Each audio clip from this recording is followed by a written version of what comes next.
നമ്മുടെ എല്ലാ വേദനകളും ദൈവത്തിന്റെ കരങ്ങളിലേക്ക് നമുക്ക് കൊടുക്കാം. പ്രത്യേകമായിട്ട് നമുക്ക് പ്രാർത്ഥിക്കാം ഈ നിമിഷം. നമുക്ക് ലോകത്തോട് സംസാരിക്കാൻ ഒത്തിരി നേരമുണ്ട് കേട്ടോ.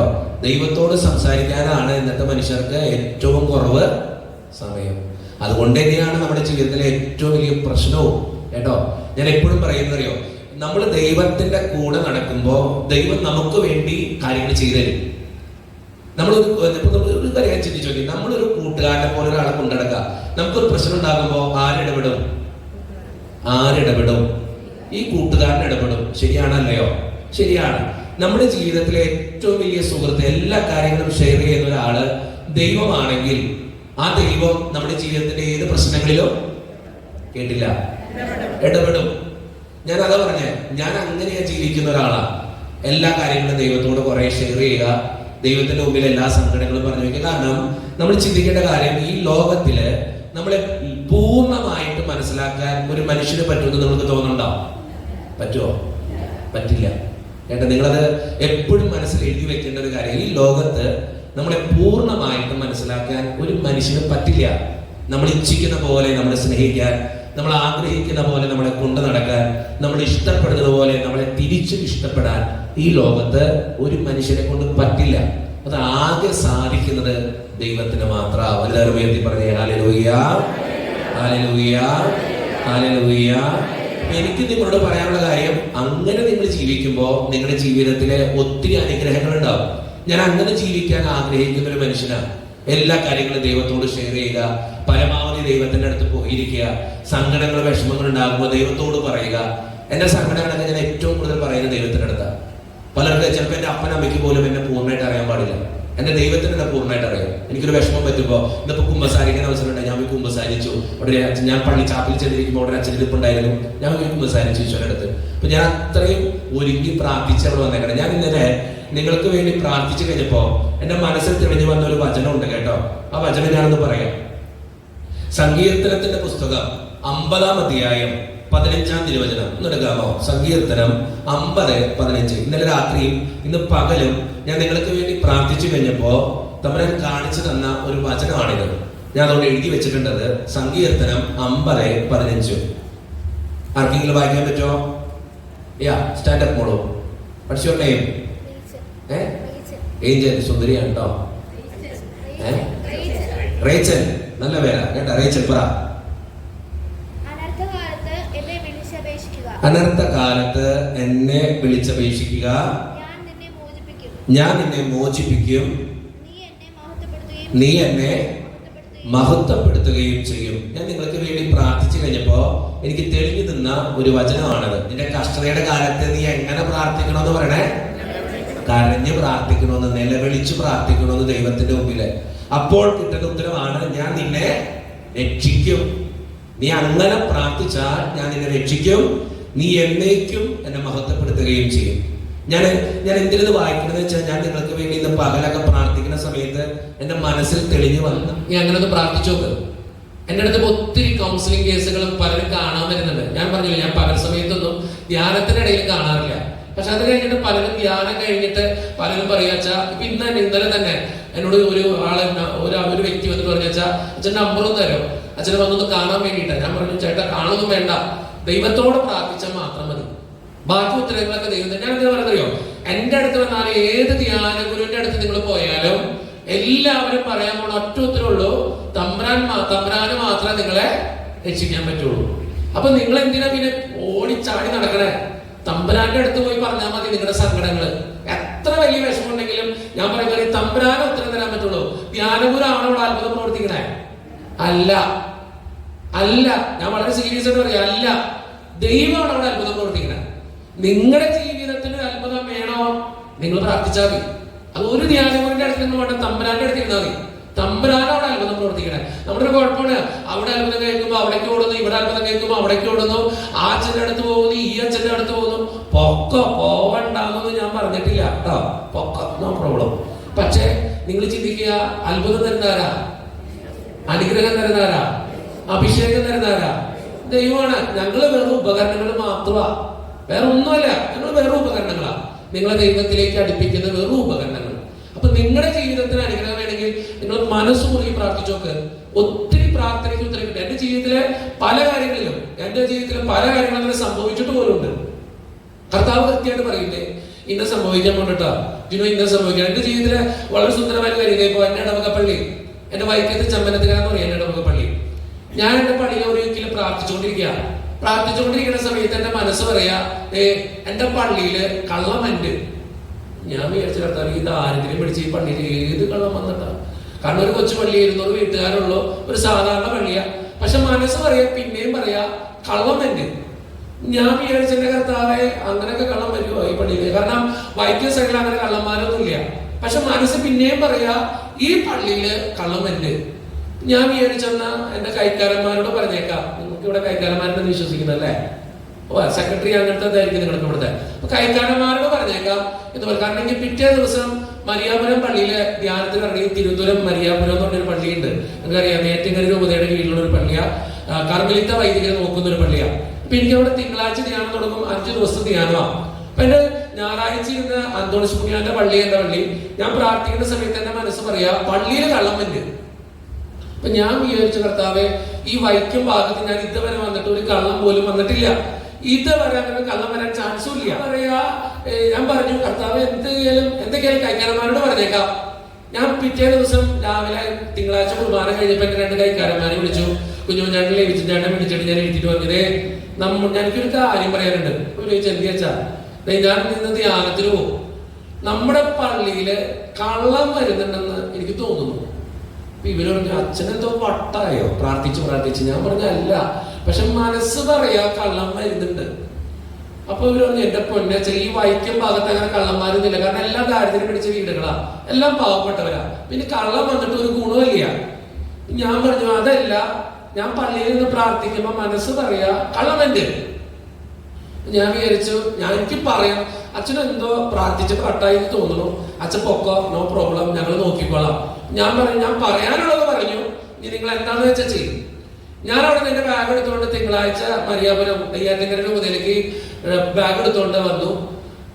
ധ്യാനം തുടങ്ങി. തിങ്കളാഴ്ച കഴിഞ്ഞു, ചൊവ്വാഴ്ച കഴിഞ്ഞു, ബുധനാഴ്ച ആയപ്പോ ഞാൻ ഇങ്ങനെ പിൻ ചെയ്തിട്ടേക്കാം, ചിലർക്ക് സാക്ഷ്യം വേണേ. അതുകൊണ്ടേ കൈക്കാരനാണേ.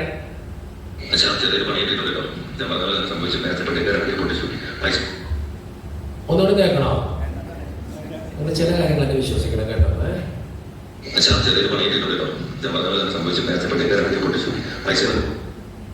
ഇനി കുറച്ച് കാര്യങ്ങളുണ്ട്, അത് കേൾക്കണ്ട. ഞാൻ എന്തിനെന്ന് പറഞ്ഞതറിയോ? ഇത് ഞാനായിട്ട് പഠിപ്പിച്ചത്. എന്റെ കൈക്കാരന്റെ നമ്പർ വേണമെങ്കിൽ നിങ്ങൾക്ക് തരാം, നിങ്ങൾ വേണമെങ്കിൽ വിളിച്ചോ. ഇത് ഞാൻ എന്തിനത് പറഞ്ഞെന്ന് വെച്ചാൽ എന്റെ മഹത്വം പറയാനൊന്നല്ല. നമ്മൾ ദൈവത്തിന്റെ കൂടെ നടക്കുമ്പോൾ ദൈവം കൃത്യമായിട്ട് ഒരു കൂട്ടുകാരനെ പോലെ എല്ലാ കാര്യങ്ങളും നമുക്ക് പറഞ്ഞു തരും. ഇന്നത് സംഭവിക്കാൻ പോവാ. എത്രയോ പിള്ളേര് എന്റെ അടുത്ത് കഴിഞ്ഞു കുറച്ച് നാൾ മുമ്പ് ഞാൻ കല്ലൂർ സെന്ററിൽ താമസിക്കുമ്പോൾ ഒരു OITക്ക് പഠിക്കുന്ന ഒരു കൊച്ച് 3 പ്രാവശ്യം പരീക്ഷ എഴുതി, പാസ്സാവണില്ല. 4ാമത്തെ പ്രാവശ്യം പരീക്ഷ എഴുതുന്നതിന് എന്റെ അടുത്ത് വന്നു.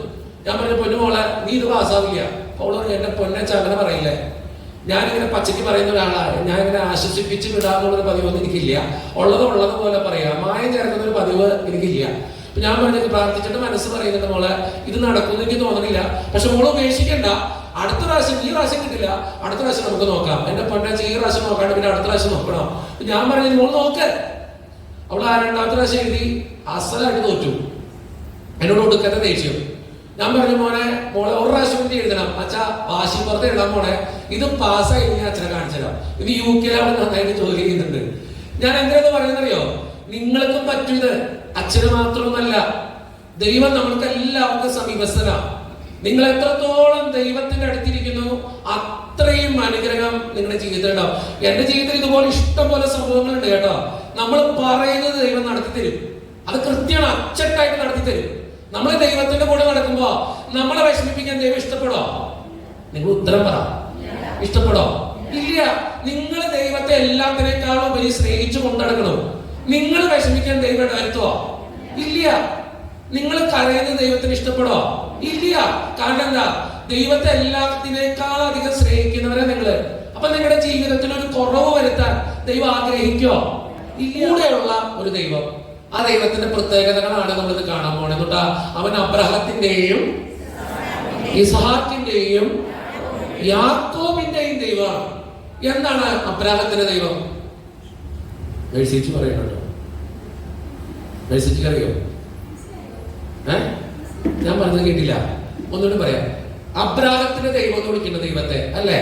എന്തുകൊണ്ടാ ദൈവത്തെ അബ്രാഹത്തിന്റെ ദൈവം എന്ന് വിളിച്ചേ? എന്തുകൊണ്ടാ ദൈവത്തെ അബ്രാഹത്തിന്റെ ദൈവം എന്ന് വിളിച്ചത്? നമ്മൾ പാടാറില്ലേ, അബ്രാഹത്തിൻ ദൈവം. നിർത്ത്, മര്യാദക്ക് ശബ്ദത്തിൽ പാട്. അബ്രാഹത്തിൻ ദൈവം. നിർത്ത്, പുറത്തുള്ളവർക്കൊന്ന് ശബ്ദമില്ലേ? ശബ്ദത്തിൽ പാട്. അബ്രാഹത്തിൻ ദൈവം, ഇസഹാക്കിൻ ദൈവം,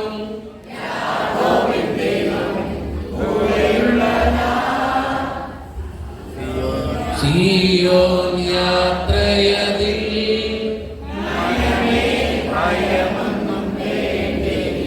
ഒന്നുകൂടി. സിയോൻ യാത്രയതിൽ മനമേ ഭയമൊന്നും. അവൻ എങ്ങനെയുള്ള ദൈവ? അബ്രാഹത്തിൻ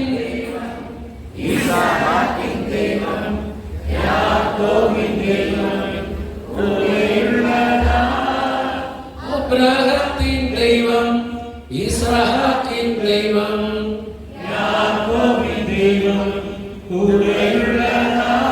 മതി.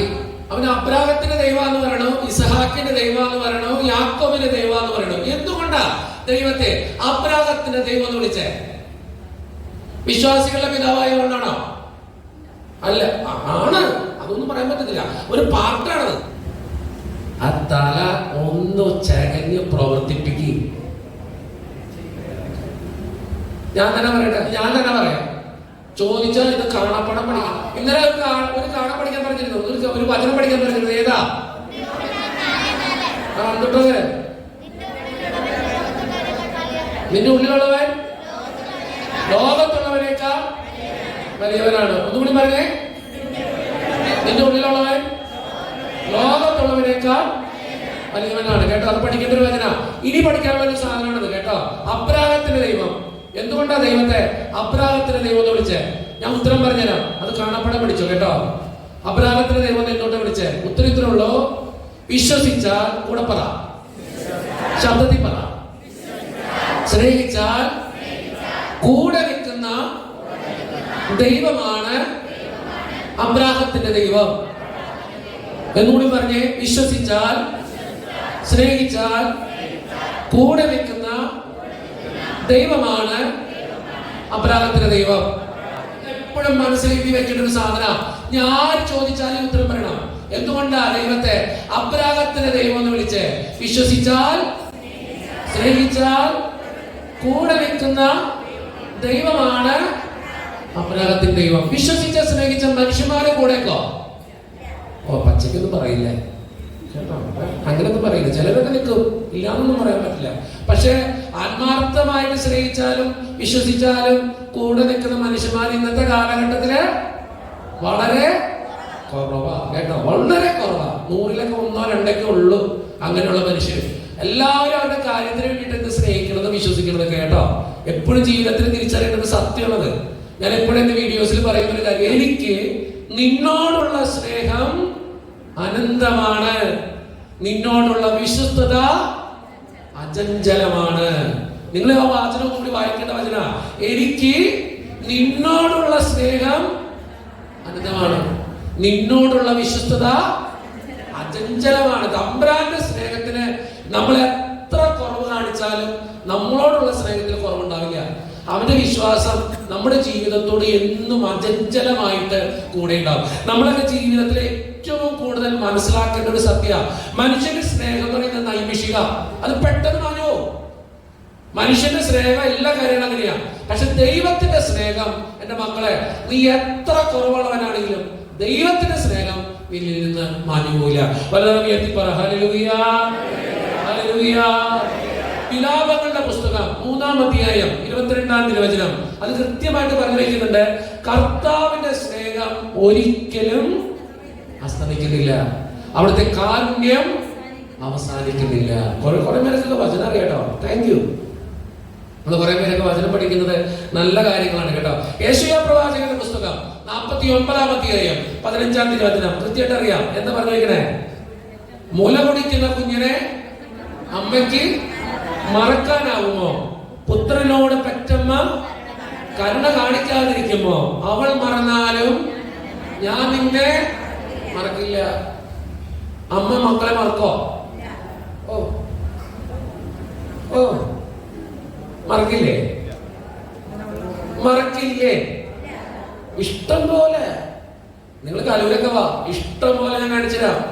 ഈ മദർ തെരേസ സിസ്റ്റേഴ്സ് നോക്കണ ഹൗസിൽ ഞാൻ പോവാറിനിടയ്ക്ക് എന്റെ പൊന്നോ, ഈ പുഴു വലിച്ചും ഉറുമ്പ് കടിച്ചും പട്ടി കടിച്ചൊക്കെ കുട്ടികളെ കിട്ടും. നിങ്ങൾ ചിന്തിക്കണം, പുഴു വലിച്ചും ഉറുമ്പ് കടിച്ചും പട്ടി കടിച്ചും പിള്ളേരെ കിട്ടും മാർക്കറ്റിൽ നിന്നൊക്കെ. ഇവർക്കൊക്കെ അമ്മയില്ലേ? കുറച്ചു നാൾ മുമ്പ് നമ്മുടെ പത്രത്തിലൊക്കെ വന്നല്ലോ, ഒരു അമ്മ കൊച്ചിന് ജനിച്ച അവിടെ റോട്ടിലേക്ക്. ഇപ്പൊ പെറ്റമ്മ മക്കളെ മറക്കോ? ഒന്നും പറഞ്ഞില്ല. നിങ്ങളോടല്ലാട്ടെ, നിങ്ങൾ സൂപ്പർ അമ്മമാരാ. വളർത്തി വലുതാക്കിയ അപ്പൻ മക്കളെ മറക്കോ?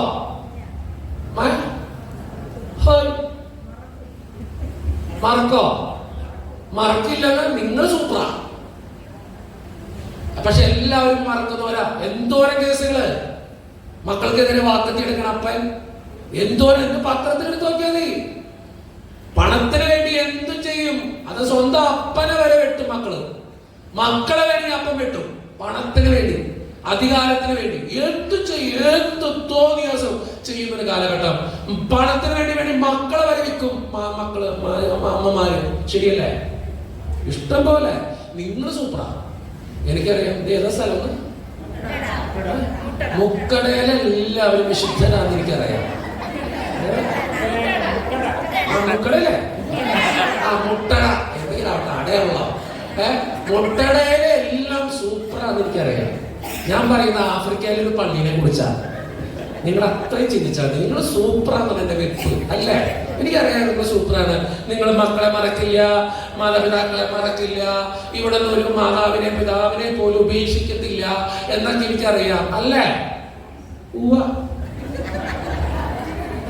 പലരും ഉയർത്തി പറഞ്ഞേ ഹല്ലേലൂയ, ഹല്ലേലൂയ.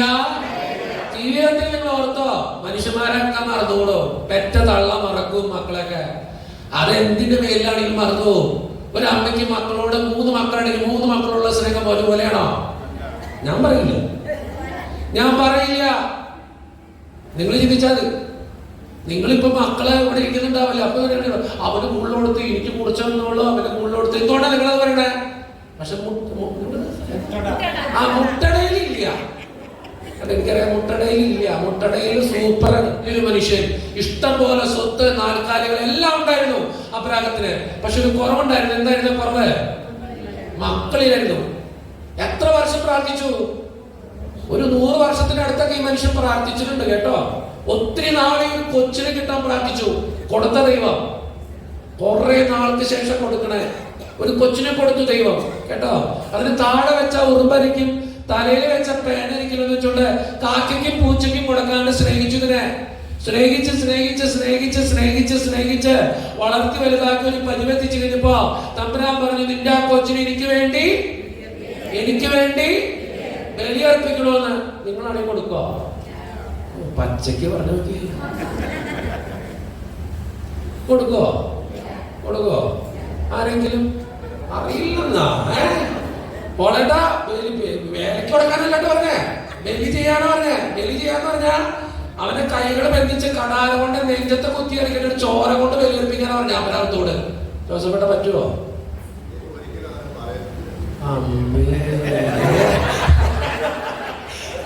ജോസഫേട്ട വീക്ക്നെസ് കയറി പിടിച്ചു ദൈവത്തിന്റെ കേട്ടോ. ദൈവത്തിന്റെ വരെ വീക്ക്നെസ് കയറി പിടിച്ചു. ദൈവം പറഞ്ഞ കാര്യല്ലേ? സ്വന്തം മോനെ കൊല്ലണമെന്ന് അബ്രാഹത്തോട് പറഞ്ഞ, യാഗബലി അർപ്പിച്ചോന്ന് പറഞ്ഞ. ശരിയല്ലേ? നമ്മുടെയൊക്കെ ജീവിതത്തിൽ ഉണ്ടാവും ഇങ്ങനെയുള്ള സന്ദർഭങ്ങള് ഇഷ്ടം പോലെ അല്ലേ? ഇഷ്ടം പോലെ. നമ്മൾ പാടുന്നൊരു പാട്ടില്ലേ, പാടുന്നൊരു പാട്ട് ഞാൻ പറയാം. വർഷങ്ങൾക്ക് മുമ്പ് എഴുതപ്പെട്ട പാട്ട്. ദുഃഖത്തിന്റെ പാനപാത്രം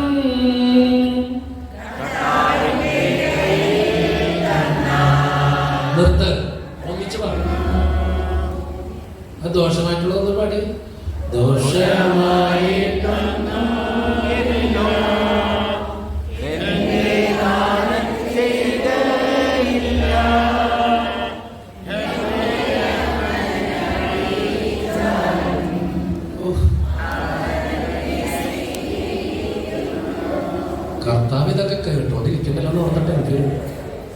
പിള്ളേര് ഓർത്തിട്ട് വിഷമം വരാം. കേട്ടോ, ഈ പാട്ടൊക്കെ ഒന്ന് പഠിക്കണോട്ടോ. നമ്മുടെ പിള്ളേർക്കൊന്നും പലർക്കും അറിയാൻ പാടില്ല.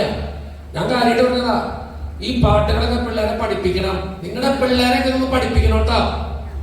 നമ്മുടെ ഒരു കാലഘട്ടത്തിന്റെ പാട്ടുകൾ അതൊക്കെ വീട്ടിലത് പ്രാർത്ഥിക്കണം. പ്രാർത്ഥനയുടെ സമയത്ത് അതൊക്കെ പാടണം. ഞാൻ ഇവിടെ നിന്ന് വിൽക്കാറ് കഴിഞ്ഞ ദിവസങ്ങളിലൊക്കെ ചോദിച്ചത് ഈ പാട്ട് അറിയോ? പലർക്കും നമ്മുടെ പിള്ളേർക്ക് ഈ പാട്ടുകളൊന്നും അറിയാൻ പാടില്ല. എന്നൊരു സിനിമ പാട്ട് പറഞ്ഞു നോക്കിയേ, കൃത്യമായിട്ട് പാടിട്ട് കാണാൻ പോകുന്ന ഇസഹാക്കിന്റെ ദൈവം അല്ലേ? ഇസഹാക്കിന്റെ ദൈവം. അപ്പൊ അബ്രാഹത്തിന്റെ ദൈവം ഒന്നുണ്ടാ?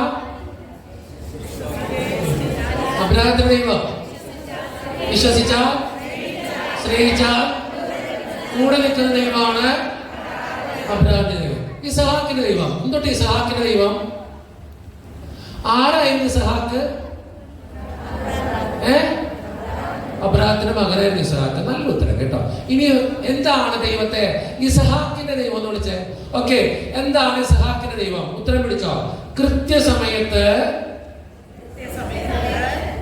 പറ, കൃത്യസമയത്ത് എന്റെ ജീവിതത്തിൽ ഇടപെടുന്ന ദൈവമാണ് ഇസഹാക്കിന്റെ ദൈവം.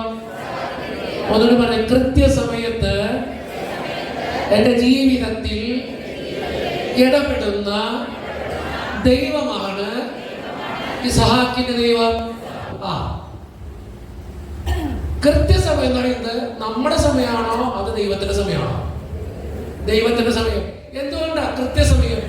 കൃത്യസമയത്ത് ഇടപെടുന്ന ഒരു ദൈവമാണ് ഇസഹാക്കിന്റെ ദൈവം. നിങ്ങൾ ചിന്തിച്ചു നോക്കിയേ, അബ്രഹാം എന്ന മനുഷ്യൻ ഒരു മിനിറ്റ് മാറിയിരുന്നെങ്കിൽ സ്വന്തം കൊച്ചിന്റെ കഴുത്ത് കെട്ടിയനെ, അല്ലെങ്കിൽ അവൻ കടാര കൊണ്ട് അവന്റെ നെഞ്ചത്ത് കുത്തിയനെ. ദൈവം സമ്മതിച്ചോ? ദൈവം സമ്മതിച്ചോ? ഇല്ല. നിങ്ങൾ ചിന്തിക്കണം, കൃത്യസമയത്ത് ദൈവം വരും. അത് നിങ്ങൾ വിചാരിക്കുന്ന സമയമാണോ? അല്ല. ദൈവത്തിനൊരു സമയമുണ്ട്, അതാണ് കൃത്യസമയം. ലാസർ എന്ന സഹോദരൻ, കൂട്ടുകാരൻ മരിച്ചു കിടന്നപ്പോ കൂട്ടുകാരികൾ വിചാരിച്ചു, മർത്തയും മറിയവും പറഞ്ഞു, ദൈവത്തോട് പറയുന്ന ഡയലോഗുണ്ട്, കർത്താവേ നീ ഇവിടെ ഉണ്ടായിരുന്നെങ്കിൽ എന്റെ സഹോദരൻ മരിക്കില്ലായിരുന്നു. പക്ഷെ അതായിരുന്നു കൃത്യസമയം? അല്ല. ദൈവം വന്ന സമയം കൃത്യസമയം. നിങ്ങൾ ചിന്തിക്കണം, നമ്മൾ പ്രതീക്ഷിക്കുന്ന ദൈവമേ എന്റെ കല്യാണം ഈ വയസ്സില്, അതല്ല. എന്റെ ജോലി അല്ല, OET അല്ല, IELTS ആദ്യത്തെ പ്രാവശ്യം കിട്ടണം. കർത്താവ് തീരുമാനിച്ച 5ാമത്തെ പ്രാവശ്യം കിട്ടും നീ വിചാരിച്ച നീ 4 പ്രാവശ്യം എഴുതിട്ട് വരും. 5ാമത്തെ പ്രാവശ്യം കിട്ടു. വളരെ ഉയർത്തി പറഞ്ഞേ ഹല്ലേലൂയ, ഹല്ലേലൂയ. അപ്പൊ കൃത്യസമയം എന്ന് പറയുന്നത് ആരുടെ സമയ? ദൈവത്തിന്റെ സമയ. ഒരിക്കല് ഒരു മര്യാദ പറഞ്ഞ പെങ്കൊച്ചനോട് പറഞ്ഞിട്ടുണ്ട്, അച്ഛൻ ധ്യാനിപ്പിക്കാൻ പോകുമ്പോ ഈ കൃത്യസമയം പറയുമ്പോ എല്ലാവരോടും ഒന്ന് പറയണം. ഈ നമ്മുടെ യുവതിവാക്കൾ പലപ്പോഴും പള്ളി വരാത്തതിന്റെ കാരണം എന്നറിയോ? പഠിച്ചിറങ്ങിയിട്ട് പള്ളി വന്ന് ഒരു ജോലി കിട്ടാതെ ഇത് വിഷമിക്കുമ്പോ ആകെ സങ്കടം കൊണ്ട് കരച്ചിൽ കൊണ്ട് അത് പള്ളി തന്നെ. ദൈവമേ, ഒരു ജോലിക്ക് വേണ്ടി എന്തോരം ബുദ്ധിമുട്ടണോ. പള്ളി വന്ന് വേഗം ഒരു ആശ്വാസത്തിന് വേണ്ടിയിട്ടാ പള്ളി തന്നെ. പക്ഷെ ഈ പള്ളി വന്നിട്ട് എന്റെ പൊന്നെ സമാധാനമില്ല. എന്താണെന്നറിയോ? പള്ളി വന്ന് എല്ലാം ചോദിക്കും. ഇങ്ങനെ ആ സാരികൾ പൊതിച്ചിട്ട് മുന്താണി ഇങ്ങനെ വെച്ചിട്ട് ചോദിക്കും, ഒന്നായില്ലേ? എന്തുട്ടാ ജോലി? ഏതെങ്കിലും ചെക്കനോ പെണ്ണോ പള്ളി വന്ന പഠിച്ചിറങ്ങിയതാണെങ്കിൽ അപ്പ ചോദ്യം വരും. വീട്ടുകാർക്കില്ല ഇത്ര വിഷമം, നാട്ടുകാർക്കും ഇടവകക്കാർക്കും വിഷമം. വീട്ടുകാർക്ക് ഇത്രയും ബുദ്ധിമുട്ടില്ല, നാട്ടുകാരും പള്ളി വന്നവരും ഒക്കെ ചോദ്യ, ഒന്നായില്ലേ? അതങ്ങള് തെണ്ടി തിരികെ ഒരു ജോലിക്ക് വേണ്ടി. അതിന്റെ ഇടയിലൂടെയാണ് ഒരു സമാധാനത്തിന് വേണ്ടി പള്ളി വന്നെ. എന്റെ ഈ കൊച്ചു ചോദിക്കുക, എന്റെ പൊന്നച്ഛന് കേൾക്കുമ്പോ ഇങ്ങനെ പള്ളി പോണെ, വീട്ടിലിരുന്നാ പോരെ സമാധാനത്തോടെ. ഈ പള്ളി ചെല്ലണോ? ഇവിടെ മുട്ടടയിൽ അങ്ങനെ ചോദ്യമില്ല. കർത്താവിനെ നോക്കിയത് ഞാൻ കേട്ടോ, കർത്താവിനെ നോക്കി ഇതുപോലെ തള്ളു കളിയിട്ട് കർത്താവിനെ ഇവിടെ പിടിച്ചിരിക്കുന്നുള്ള മുട്ടടയിൽ അങ്ങനെ ജന്മത്തിന് ചോദിക്കില്ല. ഞാൻ ഇത്രയും വിശുദ്ധരായ ജനതകളെ കണ്ടിട്ടില്ല. അതുകൊണ്ടാണ്. നിങ്ങൾക്ക് ഈ ധ്യാനത്തിന്റെ ആവശ്യമുണ്ടോ? ഞാൻ ചോദിച്ചത് ഒരു ജോലി എന്തൊരു സങ്കടമാണ് യുവതിവാക്കളൊന്നും ഒരു ജോലി കിട്ടാൻ. ഈ ഒരു ജോലി എങ്ങാനും കിട്ടിയാലാ നീ പഠിച്ചിറങ്ങി ഒന്നായില്ലേ ഞാൻ അതിന് കഷ്ടപ്പെട്ടൊരു ജോലി കിട്ടാലാ അപ്പോഴും ചോദിക്കും ഒന്നായില്ലേ എന്തുട്ടാ കല്യാണം. ഇനി കല്യാണം കാലം കഴിഞ്ഞാലാ അപ്പോഴും ചോദിക്കും ഒന്നായില്ലേ എന്തുട്ടാ കൊച്ച്. ഇനി ഒരു കൊച്ചുണ്ടെങ്കിലാ അപ്പോഴും ചോദിക്കും ഒന്നുള്ളോ. ഈടെ പൊന്നും മക്കളെ, നിങ്ങൾക്ക് ഇതല്ലാതെ വേറെ പണിയൊന്നും ഇല്ലേ? മുട്ടടയിലില്ല, എനിക്കറിയാം കേട്ടോ, മുട്ടടയിലില്ല. പക്ഷെ നിങ്ങളെ ചിന്തിച്ചു നോക്കി, ഈ ആവശ്യമില്ലാത്ത ക്വസ്റ്റ്യൻ ചോദിക്കണോ? ഏത് മനുഷ്യനറിയാത്ത ഒരു പഠിച്ചിറങ്ങി ജോലി വാങ്ങിക്കണോന്ന്, ജോലി വാങ്ങിച്ചൊരു കല്യാണം കഴിക്കണോന്ന്, കല്യാണം കഴിച്ചൊരു കൊച്ചങ്ങൾ ഉണ്ടാക്കണോന്ന്, 2 3 അവൻ തീരുമാനിച്ചോളും. അവന്റെ ഇല്ല കൊച്ച്, നിങ്ങളുടെയാണോ? മുട്ടടയിലില്ല പറഞ്ഞെന്നുള്ളൂ. ഇന്ന് യുവതിവാക്കൾക്ക് ഏറ്റവും വലിയ സങ്കടമാണത്. ചില ചോദ്യങ്ങൾ ചോദിക്കാൻ പാടില്ല. മക്കളില്ലാത്തവരോട് മക്കളെ കുറിച്ച് ചോദിക്കരുത്. ജോലി കിട്ടാത്തവനോട് ഒത്തിരി കഷ്ടപ്പെടണ്ടാവും, ചോദിക്കരുത്. നിങ്ങൾ അറിയാണെങ്കിൽ അവർക്ക് വേണ്ടി പ്രാർത്ഥിച്ചോ, പക്ഷെ ചോദിക്കരുത്. ഈ നല്ല വണ്ണുള്ളവരോട് എടുത്തു പിടിക്കും, എന്നാ തടിയാടാ, ചോദിക്കരുത്. ചിലപ്പോ അത് ഗ്യാസ് ആയിരിക്കും, ഒന്നും തിന്നുണ്ടാവില്ല, ഗ്യാസ് കൊണ്ട് ആയിരിക്കും. എനിക്ക് എന്തൊരു ഇഷ്ടം അറിയാം തടിയുള്ളവരെ, എനിക്ക് ഭയങ്കര ഇഷ്ടമാണ് കേട്ടോ, എനിക്ക് ഭയങ്കര ഇഷ്ടം. എനിക്ക് എലമ്പിച്ചിരിക്കണേക്കാൾ ഇഷ്ടം എനിക്ക് തടിയുള്ളവരെ ഇഷ്ടം. അവരെ കെട്ടിപ്പിടിച്ചിട്ടുണ്ടോ എന്ത് സുഖം. നമ്മളിങ്ങനെ മേഘരൂപം പത്തണം, നമ്മളിങ്ങനെ പഞ്ഞിക്കെട്ടിലിരിക്കണം പോലെ ഭയങ്കര സുഖമാണ് കേട്ടോ, ഭയങ്കര സുഖം. ഈ തടിയുള്ളവരെ നിങ്ങളൊന്ന് കെട്ടിപ്പിടിച്ചോ, ഈ തടിയുള്ളവർ ഭയങ്കര സുഖമാണ്. അവർക്ക് മാത്രം തരാൻ പറ്റുന്ന ഒരു സുഖം ഇങ്ങനെ കെട്ടിപ്പിടിക്കുമ്പോൾ കേട്ടോ. ഇത്ര രസമറിയോ? എൻ്റെ ഒരു കൂട്ടുകാരനുണ്ട്, എൻ്റെ പൊന്നോ, അവനോട് ഇടയ്ക്ക് പറയും, എടാ ഒന്ന് കെട്ടിപ്പിടിച്ചു. നമ്മളിങ്ങനെ പഞ്ഞി പൊത്തി പിടിച്ചെടുക്കണ മാതിരിയ ഈ പഞ്ഞിമത്തേല് കിടക്കില്ല, അതുപോലത്തെ ഒരു സുഖം ഇതിൻ്റെ അടുത്ത് കേട്ടോ. എനിക്ക് ഭയങ്കര ഇഷ്ടമായി ഈ തടിയുള്ളവരെ. ഈർക്കിളില് ഈ എലപ്പിച്ചിരിക്കണ കെട്ടിപ്പിടിച്ചിട്ടുണ്ടോ എൻ്റെ പൊന്നോ, നമ്മുടെ മേല് വരെ എടുക്കും. അതുപോലെയാണ് നിങ്ങള്. എനിക്കിഷ്ടമല്ല കേട്ടോ, ഞാനെന്തായാലും കളിയാക്കൊന്നുമില്ല. അപ്പൊ ചില ചോദ്യങ്ങൾ ചോദിക്കരുത്. താടിയുള്ളവരുടെ തടിയെ കുറിച്ച് ചോദിക്കരുത്. എലപ്പിച്ചിരിക്കരുത്. എന്തോരം തിന്നണ്ടാവും അറിയോ? വണ്ണം വെക്കാൻ കേട്ടാ ചിലങ്ങൾ എന്തോരം തിന്നാലും ശരീരത്തിൽ പിടിക്കില്ല. നിങ്ങള് ചോദിക്കാൻ പാടില്ല. മക്കളില്ലാത്തവരോട് ചോദിക്കരുത്, മക്കളെ കുറിച്ച് ചോദിക്കരുത്. അവർക്ക് മക്കളെ ദൈവം കൊടുക്കാൻ വേണ്ടി നിങ്ങൾ പ്രാർത്ഥിച്ചോ. ജോലി ഇല്ലാത്തവനോട് ചോദിക്കരുത്. വണ്ണുള്ളവനോട്, ഈർക്കിലി പോലെ ഇരിക്കുന്നവനോട് ചോദിക്കരുത്. കറുത്തിരിക്കുന്നവനോട് എന്നാ കറുപ്പാടാ, കറുത്തതിന് എന്ത് രസം അറിയാം ചിലരൊക്കെ കാണാൻ, എന്തൊരു ഭംഗിയെന്നറിയും ചിലരെ കറുത്തിരിക്കുന്നവരുടെ. ഇവിടെ എല്ലാവർക്കും ഭംഗിയുണ്ട്, എല്ലാവരും സുന്ദരിമാരും സുന്ദരമാണ്. ഞാൻ എല്ലാവരോടും സുന്ദരി സുന്ദരൻ എന്നല്ല വിളിക്കണേ, അല്ലേ? നിങ്ങൾക്ക് തോന്നിയിട്ടില്ല അച്ഛനെ കണ്ടില്ലെന്ന്. പക്ഷെ ദൈവം സൃഷ്ടിച്ചതെല്ലാം ഭംഗിയുള്ളതാ. ഞാൻ അതുകൊണ്ട് എല്ലാവരെയും സുന്ദര സുന്ദരി എന്നാ വിളിക്കുള്ളൂ. നിങ്ങൾ ചിന്തിച്ചു നോക്കിയേ, ഇടവ ഈ ലോകത്ത് ചോദ്യം ചെയ്യാനോ കുറ്റപ്പെടുത്താനോ നമുക്ക് അധികാരമില്ല. നമ്മൾ എന്തിനൊക്കെ ചെയ്യാൻ പോണേ? അവനങ്ങനെയാണെങ്കിൽ നീ അവർക്ക് വേണ്ടി പ്രാർത്ഥിക്കേ. ഇങ്ങനെയുള്ള കാര്യങ്ങൾക്ക് ഒരു നീതിക്ക് വേണ്ടി ചോദ്യം ചെയ്യുന്നൊന്നും പ്രശ്നമൊന്നുമില്ല. പക്ഷെ ഇങ്ങനെയുള്ള കാര്യങ്ങൾ പറഞ്ഞ് അവരെ വിഷമിപ്പിക്കരുത്. ഇനി മുട്ടടയിൽ ഇല്ലെന്ന് എനിക്ക് അറിയാം, എന്നാലും പറയാ, ഇനി അങ്ങനെയെങ്കിലും ആർക്കെങ്കിലും ചോദിക്കണോന്നുണ്ടെങ്കിൽ ഇങ്ങനെ ചോദിക്കോ. ഇനി നാളെ തൊട്ട് ഇങ്ങനെ ഒരു ചോദ്യം മുട്ടടയിൽ ഇല്ലല്ല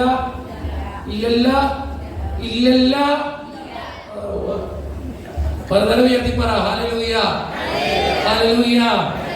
അപ്പൊ നിങ്ങൾ ജീവിതത്തെ ചിന്തിക്കണം. കൃത്യസമയത്ത് ആരിടപെടും? ദൈവം ഇടപെടും. അബ്രാഹത്തിന്റെ ദൈവം, ഇസഹാക്കിന്റെ ദൈവം നമ്മളെ പഠിപ്പിക്കുന്നതാ. കൃത്യസമയത്ത് ദൈവം വരും. ദൈവത്തിന് ഒരു സമയമുണ്ട്. നീ വിചാരിക്കുന്ന സമയമല്ലത്, നീ കണക്ക് കൂട്ടുന്ന സമയമല്ല, നീ ഉദ്ദേശിക്കുന്ന സമയമല്ല. ദൈവത്തിനൊരു സമയമുണ്ട്. ആ സമയത്ത് അത് നടക്കൂ, അല്ലെങ്കിൽ നടക്കില്ല.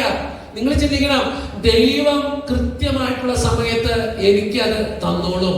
ഇനി എന്റെ ജീവിതത്തിന് നല്ലതല്ലേ? കൃത്യസമയത്താണെങ്കിൽ അവൻ തരുവോ?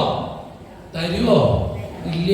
നിങ്ങൾ ഓർത്തോണം, ദൈവത്തിനൊരു സമയം. ഞാൻ പറയാലോ, ഇപ്പൊ ഞാൻ ഈ സാധാരണ ഒരു പള്ളിയിലെ വികാരി അച്ഛനായിട്ട് ഇരിക്കേണ്ട അച്ഛനെ ഞാൻ. സത്യം എന്റെ ജോലി അതാണ്, എന്റെ ശുശ്രൂഷ അതാണ്. ജോലിയല്ല, ശുശ്രൂഷ. അതാണ്. ഞാനൊരു സാധാരണ പള്ളിയില് വികാരി അച്ഛനായി ജീവിക്കേണ്ട ഒരു അച്ഛനാണ്. പിന്നെ എന്തുകൊണ്ടാണ് ഞാൻ ഈ ഊറാലിട്ടുകൊണ്ട് ദൈവവചനം പ്രസംഗിക്കാൻ ഇറങ്ങണേന്ന് അറിയോ? എന്റെ തമ്പുരാൻ എന്റെ ജീവിതത്തിൽ തന്നൊരു സമ്മാനമാണ് എന്റെ അപ്പന്റെ ക്യാൻസർ കേട്ടോ. ആ ക്യാൻസർ കഴിഞ്ഞപ്പോൾ ഞാൻ തീരുമാനിച്ച എന്റെ ദൈവത്തിന് വേണ്ടി ഞാൻ ജീവിക്കുന്നു. എന്റെ അപ്പന് ദൈവം കൊടുത്ത ഏറ്റവും വലിയ സമ്മാനമായിരുന്നു എന്റെ അപ്പന്റെ ക്യാൻസർ. എനിക്ക് ഈ ലോകത്ത് ഏറ്റവും ഇഷ്ടം, ഈ ലോകത്തിട്ടാ ജീവിച്ചിരിക്കുന്ന മനുഷ്യരുടെ ഇടയിൽ വരണം കേട്ടോ, ദൈവത്തെ വിളിച്ചിട്ടില്ല കേട്ടോ. എനിക്ക് ഈ മനുഷ്യരുടെ ഇടയിൽ എനിക്ക് ഏറ്റവും ഇഷ്ടം എന്റെ അപ്പനെ കേട്ടോ. എനിക്ക് ഭയങ്കര ഇഷ്ടം എന്റെ അപ്പനെ കേട്ടോ. തനി വെട്ടുപോത്തിന്റെ സ്വഭാവമായിട്ട് എന്റെ അപ്പന്. താനി വെട്ടുപോത്താ കേട്ടോ. താനി വെട്ടുപോന്ന് വെച്ചാ എന്തെങ്കിലുമൊക്കെ ചോദിച്ചാ എന്തേ നിക്ക് എന്തിനാ ഇതൊക്കെയാണ് വർത്താനം. ഞാൻ തന്നെ എന്റെ വീട്ടിൽ ചെന്ന് ചോദിക്കും എന്തേ വന്നേ? ഞാൻ പറഞ്ഞത് എന്റെ അപ്പ വീടല്ലേ. എന്റെ അപ്പന്റെ സംസാരം അങ്ങനെ എപ്പോഴും ഈ യുവജനങ്ങൾക്ക് ക്ലാസ് എടുക്കാനൊക്കെ ഇട്ട് പോകുമ്പോൾ ഞാൻ പറയുന്ന ഒരു കാര്യം എന്തറിയോ? അമ്മയുടെ സ്നേഹത്തെ കുറിച്ച് പിള്ളേര് നന്നായിട്ട് പറയും, പക്ഷെ അപ്പന്റെ സ്നേഹത്തെ കുറിച്ച് പറയാറില്ല. ഞാൻ എപ്പോഴും പറയാം അപ്പന്മാരും സ്നേഹിക്കുന്നുണ്ട് കേട്ടോ, ഭയങ്കരമായിട്ട് സ്നേഹിക്കുന്നുണ്ട്. പക്ഷെ അപ്പന്റെ സ്നേഹത്തെ നിങ്ങൾ മനസ്സിലാക്കാത്ത പല പിള്ളേരോട് ഞാൻ ചോദിക്കാറുണ്ട്, നിങ്ങൾ അവസാനമായിട്ട് നിന്റെ അപ്പനെ കെട്ടിപ്പിടിച്ചല്ല. പലരും കെട്ടിപ്പിടിച്ചിട്ട് വർഷങ്ങളായി, ഓർത്തിട്ട് ദിവസങ്ങളായി. പക്ഷെ അമ്മേനെ ഇടയ്ക്കിടയ്ക്ക് കെട്ടിപ്പിടിക്കും, അമ്മയുടെ കൈക്കൊക്കെ പിടിക്കും, അമ്മയ്ക്ക് ഉമ്മൊക്കെ കൊടുക്കും, പക്ഷെ അപ്പനെ കെട്ടിപ്പിടിക്കില്ല. നിങ്ങൾ ചിന്തിക്കുക, എന്തി അപ്പനെ കെട്ടിപ്പിടിക്കാത്ത, അപ്പനെ ഉമ്മ കൊടുക്കാത്ത കേട്ടോ?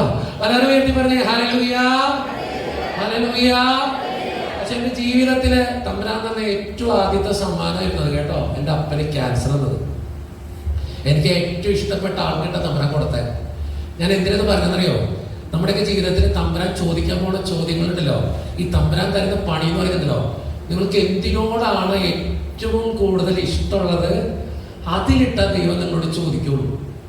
നിങ്ങളുടെ വിശ്വാസത്തെ ദൈവം അളക്കാൻ പോകുന്നത് നിങ്ങൾക്ക് എന്തിനോടാണ് ഏറ്റവും കൂടുതൽ ഇഷ്ടം അതിൽ തമ്പുരാൻ ചോദിക്കും. ഇപ്പൊ നിനക്ക് ജീവിത പങ്കാളിയോടാണെങ്കിൽ ദൈവം ചോദിക്കുക ആ കാര്യത്തിലുണ്ട്.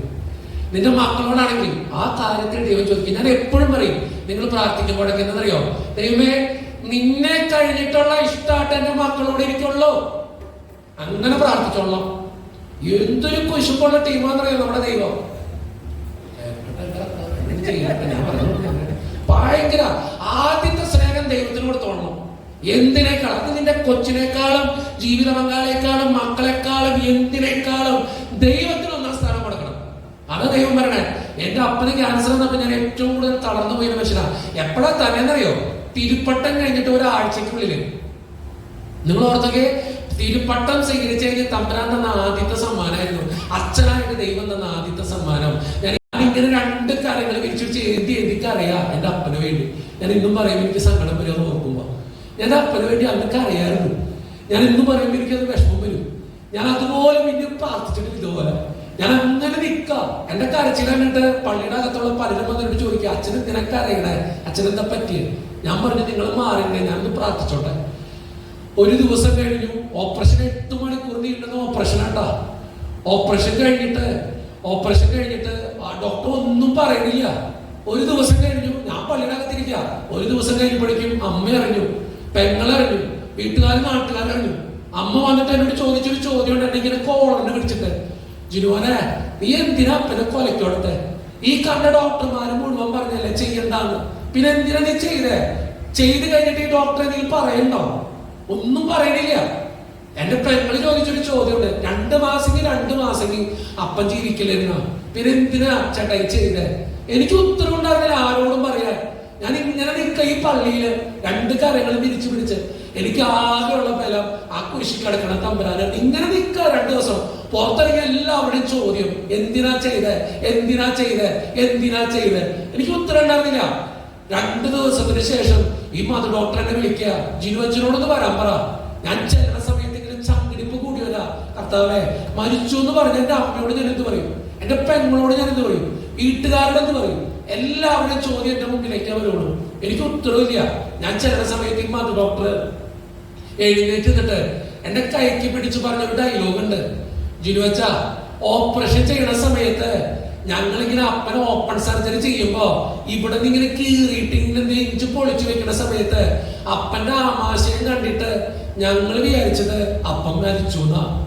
അപ്പം മരിച്ചു വിചാരിച്ചത്. പക്ഷേ നമ്മളൊക്കെ മരിച്ചു എന്ന് പറഞ്ഞ അപ്പൻ ദേ ഇപ്പോ ജീവിച്ചിരിപ്പുണ്ട്. വലതുകരം ഉയർത്തി പറഞ്ഞേ ഹല്ലേലൂയ, ഹല്ലേലൂയ, ഹല്ലേലൂയ. ഞാൻ അന്ന് തിരിച്ചറിഞ്ഞത് എന്റെ ദൈവത്തിന്റെ മഹത്വം. അന്നിട്ടത് അതേ ഊറാല. ഞാൻ അന്ന് തീരുമാനിച്ചു എന്റെ ജീവിതത്തിന്റെ അവസാനം വരെ എന്റെ ദൈവത്തിന് വേണ്ടി ഞാൻ ജീവിക്കുന്നു. ഇനി എന്തു വന്നാലും ഞാൻ എന്റെ ദൈവത്തിന് വേണ്ടി ജീവിക്കുന്നു. അന്ന് ഡോക്ടർ പറഞ്ഞൊരു കാര്യം കൂടി ഉണ്ടെന്നറിയോ? അച്ഛാ, അപ്പന്റെ കണ്ടീഷൻ വളരെ മോശമാണ്, അപ്പന് മരുന്നൊക്കെ കഴിക്കണം, ഭയങ്കര ചെലവാ, എല്ലാം ശരിയാ, അപ്പന് നല്ല ചെലവുണ്ട്, എല്ലാ മാസത്തിലും കണ്ടു നല്ല ചെലവുണ്ട് അപ്പനെ കൊണ്ടുപോകാൻ, അപ്പന്റെ മരുന്നിനൊക്കെ നല്ല ചെലവാ. അന്ന് ഡോക്ടർ പറഞ്ഞൊരു കാര്യം ഉണ്ടെന്നറിയോ? അച്ഛ, കൂടി വന്ന അപ്പൻ 1 വർഷം ജീവിക്കുള്ളൂ. നിങ്ങൾ എന്റെ വീട്ടിൽ പോലെ 9 വർഷം കഴിഞ്ഞു ആ സാധനം പോയിട്ടില്ല, ഇപ്പോഴിരിക്കുക. അതുപോലെ നിങ്ങൾ സാധാരണ ക്യാൻസർ രോഗിനെ കാണുന്ന ക്യാൻസർ രോഗിയില്ല. 35 കീമോ എടുത്ത അപ്പൻ, എന്റെ അപ്പൻ 35 കീമോ എടുത്തിട്ട് പുള്ളി പുഷ്പം പോലെ ഇപ്പം സൈക്കിൾ കിട്ടും. ഞാൻ ഇപ്പോഴും ചിന്തിക്കാറുണ്ട്, തമ്പുരാന്റെ ബോണസ് എന്റെ അപ്പന്റെ ജീവിതം. ഞാനിത് അടുത്താരം നിൽക്കുമ്പോഴല്ലോ, ഞാൻ ഒരു കാര്യം കൊണ്ട് നിങ്ങളോട് പറയാം, ഇപ്പൊ എന്റെ അപ്പൻ മരിച്ചു പോയാലും ഞാൻ എന്റെ തമ്പുരാന് വേണ്ടി ഇനിയും ജീവിക്കും. അത് സത്യമാണ്. ഒരിക്കലും എന്റെ ദൈവം ചോദ്യം ചെയ്തു എന്റെ അപ്പന്റെ ജീവിതം വെച്ച്.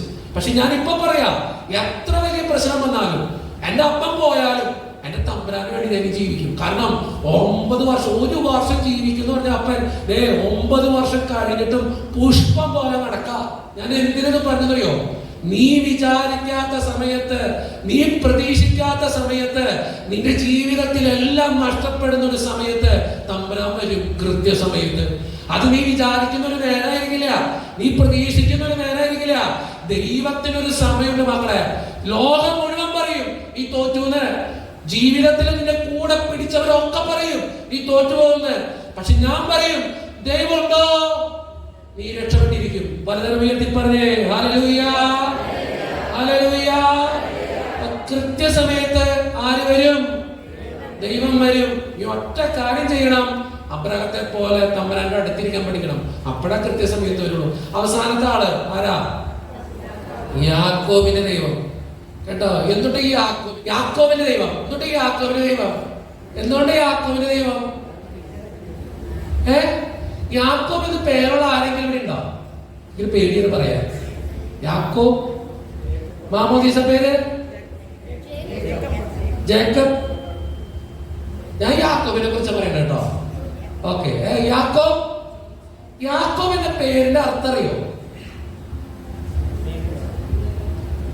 ഉമ്പായി എന്നൊക്കെ വിളിക്കും. നീതിമാനാ.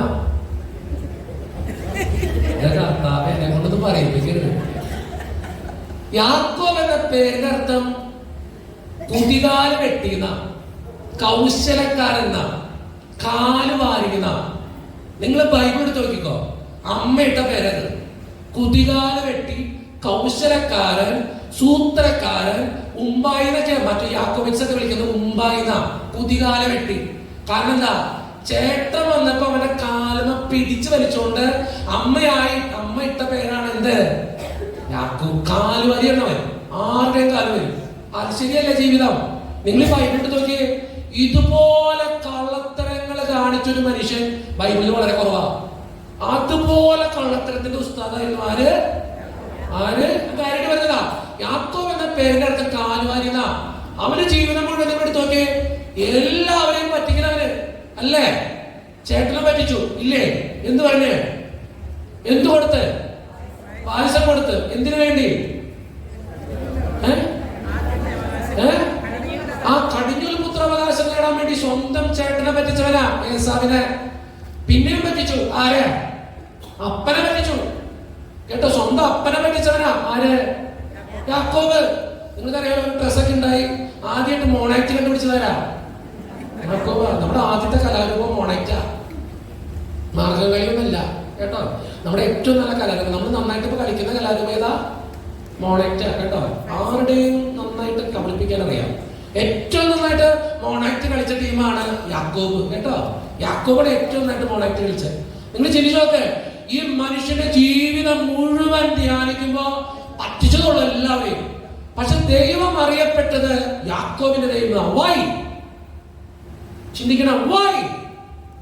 ഞാൻ എനിക്ക് ഒരിക്കലും ഉത്തരം കിട്ടാത്തൊരു സമസ്യ ഇരുന്നത്, എന്തുകൊണ്ട് ദൈവമേ നീ ഏസാവിന്റെ ദൈവം എന്ന് അറിയപ്പെടാറില്ല? കാരണം ഏസാവ് നല്ല മനുഷ്യനായിരുന്നു, ഈ അബ്രഹാം നല്ല മനുഷ്യനായിരുന്നു, ഇസഹാക്ക് നല്ല മനുഷ്യനായിരുന്നു, സൂത്രക്കാരനായിരുന്നു അവൻ. എന്തുകൊണ്ട് ദൈവം യാക്കോബിന്റെ ദൈവം എന്നറിയപ്പെട്ടെ? വൈ? ഉത്തരം അറിയോ? ഞാൻ ഒരിക്കലും ഒത്തിരി ഉത്തരത്തിന് വേണ്ടി അന്വേഷിച്ച് കഴിഞ്ഞിട്ട് ഞാൻ ഒരിക്കലും എൻ്റെ ജീവിതത്തിൽ ഒരു തെറ്റ് വന്നപ്പോ ഞാൻ പള്ളിയിൽ പോയിരുന്ന് പ്രാർത്ഥിക്കുന്ന സമയത്ത് എൻ്റെ മനസ്സിൽ ഒരു ഉത്തരം തെളിഞ്ഞു വരാം. എൻ്റെ മനസ്സിൽ എൻ്റെ ജീവിതത്തിൽ ഒരു തെറ്റ് വന്നപ്പോൾ ഞാൻ പള്ളിയിൽ പോയിരുന്ന് പ്രാർത്ഥിക്കുന്ന സമയത്ത് എൻ്റെ മനസ്സ് പറയാ, നീ എത്ര പാപിയാണെങ്കിലും നിന്നെ സ്നേഹിക്കുന്ന ദൈവമാണ് യാക്കോബിന്റെ ദൈവം. ഒന്ന് പറഞ്ഞേ, ഞാൻ എത്ര പാപിയാണെങ്കിലും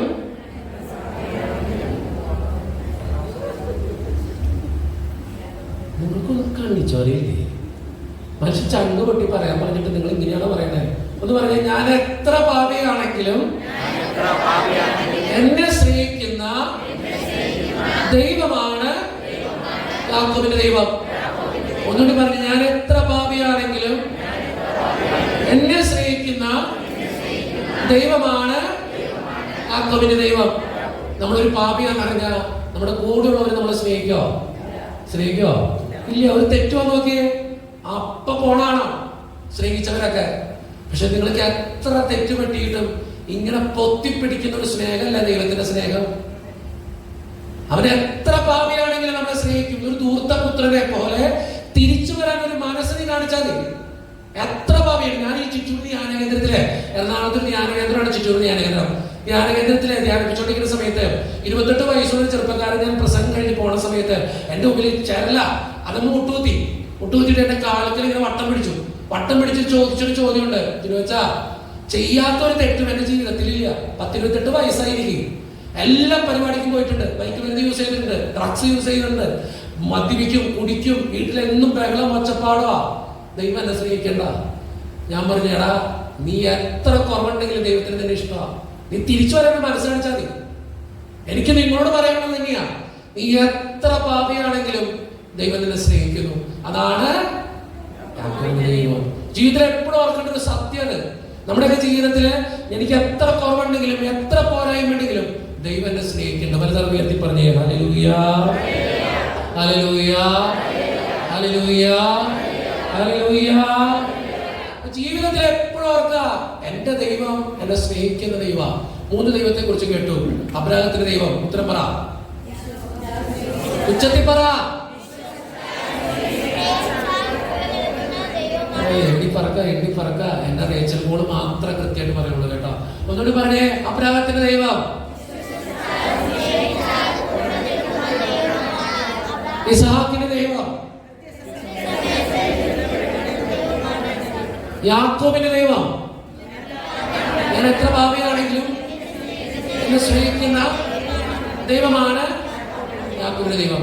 ഒരിക്കലും ഞാൻ ഈ പ്രസംഗമൊക്കെ കഴിഞ്ഞിട്ട് നീ അതിലേക്കാ പോണം നിങ്ങൾ കേട്ടോ. ഇങ്ങനെയൊക്കെ സ്നേഹിക്കുന്ന ദൈവം എന്തുകൊണ്ടാ പ്രാർത്ഥിച്ചിട്ട് ഉത്തരം തരാത്ത? ഒരിക്കല് ഞാൻ ഈ പ്രസംഗമൊക്കെ കഴിഞ്ഞിട്ട് പുറത്തേക്ക് ഇറങ്ങിയ സമയത്ത് ഒരു ചേച്ചി എന്നോട് വന്ന് ചോദിക്കുക, അച്ഛൻ പറയുന്നതൊക്കെ ഞാൻ സമ്മതിച്ചു. അവൻ കൂടെയുള്ള ദൈവ, അബ്രാഹത്തിന്റെ ദൈവ, വിശ്വസിച്ച സ്നേഹിച്ച കൂടെ നിൽക്കുന്ന ദൈവ, കൃത്യസമയത്ത് ഇടപെടുന്ന ദൈവ, ഞാൻ എത്ര പാപിയാണ് എന്നെ സ്നേഹിക്കുന്ന ദൈവ. പിന്നെ എന്ത് വെച്ചാ ഞാൻ പ്രാർത്ഥിച്ചിട്ട് ഉത്തരം തരാത്ത? ഞാൻ പ്രാർത്ഥിച്ചിട്ട് ദൈവം എന്തേ ഇടപെടാത്ത? ഞാൻ എന്തോരം നാളെ ഇങ്ങനെ പ്രാർത്ഥിക്കണോ, എന്റെ കാര്യം സാധിക്കാത്ത?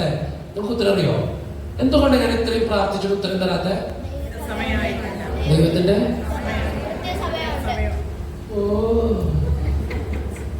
എനിക്കിട്ടൊരു വ്യക്തി.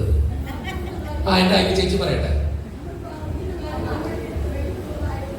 നമ്മൾ പ്രാർത്ഥിക്കുന്ന കാര്യം നമ്മുടെ നന്മയ്ക്ക് വേണ്ടിയിട്ടുള്ളതായിരിക്കില്ല. നല്ല ഉത്തരവാണ് കേട്ടോ, നല്ല ഉത്തരവാണ്, സൂപ്പർ. അതുകൊള്ളാം. വേറെ എന്തെങ്കിലും ഉത്തരം? എന്തുകൊണ്ട് ഞാൻ ഇത്രയും പ്രാർത്ഥിച്ചിട്ട് ഉത്തരം തരാത്ത? അതുകൊണ്ട് ചിലപ്പോ ദൈവം നിങ്ങൾക്ക് തരില്ല. ഒരു ഉത്തരം കൂടി ഉണ്ട് കേട്ടോ. യെശയ്യാ പ്രവാചകന്റെ പുസ്തകം 59-ാം അധ്യായം 1ഉം 2ഉം തിരുവചനങ്ങൾ. എന്തുകൊണ്ടാ ഞാൻ പ്രാർത്ഥിച്ചിട്ട് ഉത്തരം കിട്ടാതെ? ഉത്തരം കൂടി ഉണ്ട്. യെശയ്യാ 59:1-2. നിങ്ങൾക്ക് കാണാപ്പാടറിയാവുന്ന ഒരു വചനം. എന്താ? രക്ഷിക്കാൻ കഴിയാത്ത വിധം കർത്താവിന്റെ കരം കുറുകെ പോയിട്ടില്ല. കർത്താവ് പറയാ, എന്റെ ജോസഫേ, എന്റെ മേഴ്സിക്കുട്ടിയെ, എന്റെ ലിസിയെ, എന്റെ പോളെ, എന്റെ ജേക്കപ്പേ, എന്റെ മനുവേ, എന്റെ രോഹിത്തെ, എന്റെ ലിസിയെ, ജെസ്സിയെ, എടവേ രക്ഷിക്കാൻ കഴിയാത്ത വിധം എന്റെ കരത്തിന് കുറുകലൊന്നുമില്ല. കർത്താവ് പറയാ എന്റെ കരത്തിന് കുറുകലില്ലെന്ന്. കർത്താവ് പിന്നെയും പറയാ പ്രാർത്ഥന കേൾക്കാനാവാത്ത വിധം എന്റെ കാതുകൾക്ക് മാന്യം സംഭവിച്ചിട്ടില്ല. എടവേ ഞാൻ പൊട്ടനൊന്നല്ല, നിങ്ങൾ പ്രാർത്ഥിക്കണമെന്ന് ഞാൻ കേൾക്കണ്ട്. പിന്നെ എന്തിയ ദൈവം ഇടപെടാത്ത? അടുത്തതാണ് ഉത്തരം. പറഞ്ഞോ, നിന്റെ അകത്യങ്ങൾ എന്നെയും ദൈവത്തെയും തമ്മിൽ അകറ്റിയിരിക്കുന്നു. എന്തുകൊണ്ട് ഈ അകത്യങ്ങള്? പാപങ്ങൾ. ഞാൻ ചെയ്യുന്ന തെറ്റാ എന്റെ ദൈവത്തെ എന്നിൽ നിന്ന് അകറ്റണേ. അടുത്ത വചനം കൂടി വായിച്ചേ. നിന്റെ പാപങ്ങൾ അവിടുത്തെ മുഖം നിന്നിൽ നിന്നും മറച്ചിരിക്കുന്നു. കർത്താവ് നിന്റെ മുഖത്ത് നിന്ന് മുഖം മറച്ചിരിക്കുക. വൈ? എന്റെ ജീവിതത്തിലെ പാപങ്ങളുണ്ട്. നിങ്ങൾ ചിന്തിച്ചോക്കെ, സ്വന്തം ജീവിത പങ്കാളിയോട് വിശ്വസ്തത പുലർത്താത്ത ഒരു ഭർത്താവ് കടബാധ്യത മാറാൻ പ്രാർത്ഥിക്കാം, കിട്ടുവോ? ഉത്തരം പറ. കിട്ടുവോ? കിട്ടില്ല. സ്വന്തം അപ്പനമ്മേനെ ബഹുമാനിക്കാത്ത ഒരു മകൻ അവന്റെ ജീവിതത്തിന് ഒരു ജോലിക്ക് വേണ്ടി പ്രാർത്ഥിക്കാം, കിട്ടുവോ? ഞാൻ പറയുന്ന അച്ചട്ടായിട്ട് പറയുന്നത് കിട്ടില്ല. കിട്ടില്ല. ദൈവത്തിന് നിരക്കുന്ന ഒരു ജീവിതമല്ലേ നീ എന്തോരം പ്രാർത്ഥിച്ചിട്ട് കാര്യമില്ല മക്കളെ, കിട്ടില്ല. അച്ഛനാണ് പറയാ, അച്ഛനടുത്ത് എപ്പോഴും കൗൺസിലിംഗ് വരുന്നവരോട് ഞാൻ ആദ്യം പറയുന്ന ഒരു കാര്യം, കുമ്പസാരിക്കണം.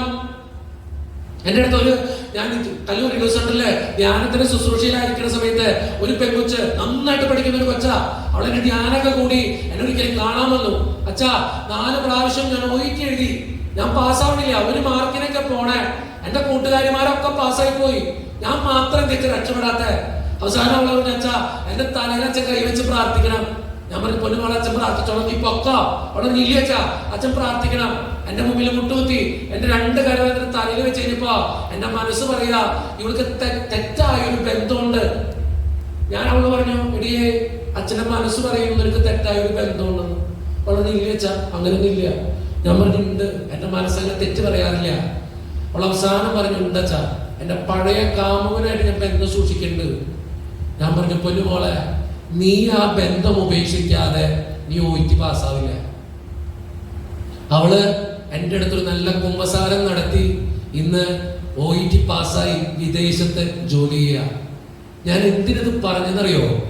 ദൈവത്തിന്റെ അനുഗ്രഹത്തിന് തടസ്സമായിട്ട് നിൽക്കുന്നത് നീ തന്നെയാ, ദൈവമല്ല. ദൈവം ഇങ്ങനെ അനുഗ്രഹം വർഷിക്കുന്നുണ്ട്, അതിന് തടസ്സമാകുന്നത് നിന്റെ ജീവിതത്തിന്റെ പാപ. നിങ്ങൾ ചിന്തിച്ചോക്കെ, സ്വന്തം അപ്പനെതിരെ കേസ് കൊടുത്തേക്കുന്ന ഒരു മകൻ കണ്ണീരൊഴുക്കി പ്രാർത്ഥിക്കുക, ദൈവമേ എന്റെ കടബാധ്യത മാറ്റി തരുമോ? മാറ്റി കിട്ടുമോ? ഇല്ല, കിട്ടില്ല. അതുകൊണ്ട് ഞാൻ പറയണേ, ദൈവത്തിന്റെ മുന്നിൽ പ്രാർത്ഥിക്കുമ്പോ നിന്റെ പാപങ്ങൾ ഉപേക്ഷിച്ചിട്ട് വേണം നീ പ്രാർത്ഥിക്കാൻ. അപ്പൊ നിനക്ക് ഉത്തരവുണ്ടാവും. പലതരം ഉയർത്തി പറഞ്ഞേ, ഹല്ലേലൂയ, ഹല്ലേലൂയ, ഹല്ലേലൂയ.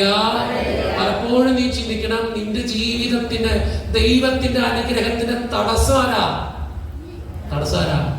ദൈവമാണോ? ആരാ? ഞാനാ. ദൈവമല്ല. പ്രാർത്ഥിച്ചിട്ട് ഉത്തരം കിട്ടാത്തൊരു തടസ്സം നമ്മളാ, ദൈവമല്ല. ദൈവം തരുന്നുണ്ട് എല്ലാം, പക്ഷെ കിട്ടാത്തതിന് കാരണം നിന്റെ ജീവിതത്തിന്റെ പാപ. കേട്ടോ?